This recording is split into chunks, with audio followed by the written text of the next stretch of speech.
ഞാൻ ശ്രീധരനാണ് വിളിക്കുന്നത്. നമ്മള് ജോയിൻ ഡേറ്റ് 22 തീയതികൾ കേട്ടോ. അതെ. ഇതെന്നെ ഇത്ര നീണ്ടുപോകുന്ന എന്നാന്നറിയോ? ഇല്ല, ഇനി ഫിക്സ് ആയി ഡേറ്റ് ഫിക്സ് ആയിരിക്കുക. അതെയോ? 22 എഴുതാം, 18 തീയതി മെയിൽ വരും. ഡേറ്റ് ഫിക്സ് ആയതിന്റെ പേരില വിളിച്ചു പറഞ്ഞത് കേട്ടോ. ഓക്കെ.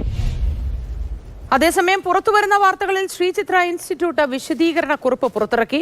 പുറത്തു വന്നിരിക്കുന്ന തൊഴിൽ വിജ്ഞാപനങ്ങളും ഉത്തരവുകളും വ്യാജമാണ് എന്നാണ് വിശദീകരണം. നിതിൻ തോമസ് ചേരുന്നുണ്ട് കൂടുതൽ വിവരങ്ങളുമായി.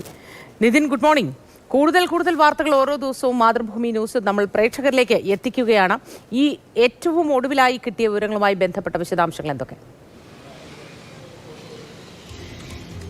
Good morning Moti. ഈ ഓരോ ദിവസവും പുതിയ കാര്യങ്ങൾ നമ്മൾ പുറത്തേക്ക് കൊണ്ടുവരുമ്പോഴാണ് ഈ ഒരു തട്ടിപ്പിന്റെ വ്യാപ്തി എത്രത്തോളമാണ് എന്നുള്ളത് നമുക്ക് വ്യക്തമാവുന്നത്. കാരണം ഇപ്പോൾ ഈ ഒരു ഓഡിയോ സന്ദേശത്തിലാണെങ്കിൽ പോലും എത്ര ആധികാരികതയോട് കൂടിയിട്ടാണ് ആ ഒരു വ്യക്തി, ആ ഒരു തട്ടിപ്പ് സംഘം വിളിച്ച് സംസാരിക്കുന്നത് എന്നുള്ളതാണ് ഇതിൽ തട്ടിപ്പിന് ഇരയാകുന്നവരെയൊക്കെ തന്നെ എത്രത്തോളം വ്യക്തതയോട് കൂടിയിട്ടാണ് വിളിച്ച് സംസാരിച്ച് അവരെ വിശ്വസിപ്പിക്കുന്നത്, അവരെ ആ തട്ടിപ്പിന് ഇരയാക്കുന്നത് എന്നുള്ള കാര്യമാണ് ഈ ഒരു ഓഡിയോ പുറത്തു വരുമ്പോൾ അവർ കൃത്യമായിട്ടാണ് പറയുന്നത്. ഈ 22-ാം തീയതി നിങ്ങൾക്ക് ആദ്യം ഈ ഒരു ഫോൺ റെക്കോർഡിങ്ങിന്റെ ഒരു പിന്നാമ്പുറം എന്ന് പറയുന്നത്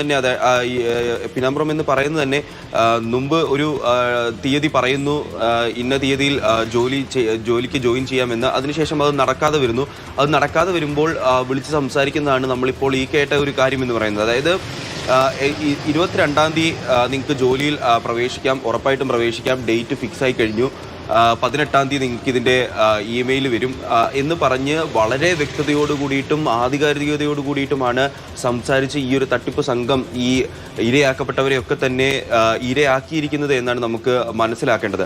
അതുപോലെ തന്നെ ഇതിലൊരു വിശദീകരണവുമായിട്ടാണ് ഇപ്പോൾ തിരുവനന്തപുരം ശ്രീചിത്രയും മുന്നോട്ട് വന്നിരിക്കുന്നത്. കാരണം ശ്രീചിത്ര ഇൻസ്റ്റിറ്റ്യൂട്ട് പറയുന്നത് ഒരു ജോലിക്കായിട്ട് ഒരു ഉത്തരവോ അല്ലെങ്കിൽ അത്തരത്തിലുള്ള എന്തെങ്കിലും ഒരു കാര്യം പുറപ്പെടുവിക്കുന്നത് അവരുടെ ഔദ്യോഗിക വെബ്സൈറ്റിലൂടെ മാത്രമാണ്. വേറൊരു ഫോർമാറ്റിലും അല്ലെങ്കിൽ ഈ ഇമെയിൽ വഴിയോ ഫോൺ കോൾ വഴിയോ അങ്ങനെയൊന്നും തന്നെ അവരുടെ ജോലി സംബന്ധമായിട്ടുള്ള കാര്യങ്ങൾ പുറത്തേക്ക് അറിയിക്കില്ല. അവരുടെ ഔദ്യോഗിക വെബ്സൈറ്റിലൂടെ മാത്രമായിരിക്കും അത് പുറത്തേക്ക് വിടുന്നത്. ഇപ്പോൾ ഈ പ്രചരിക്കുന്നതൊക്കെ തന്നെ വ്യാജമായിട്ട് ആരൊക്കെയോ ചേർന്ന്, അല്ലെങ്കിൽ നമ്മൾ പ്രതികളെന്ന് സംശയിക്കുന്ന അല്ലെങ്കിൽ പ്രതിപട്ടികയിൽ പേര് ചേർത്തിരിക്കുന്ന സംഘം വ്യാജമായിട്ട് ഉണ്ടാക്കിയിരിക്കുന്നതാണ് എന്ന് തന്നെയാണ് ശ്രീചിത്രയും പറയുന്നത്.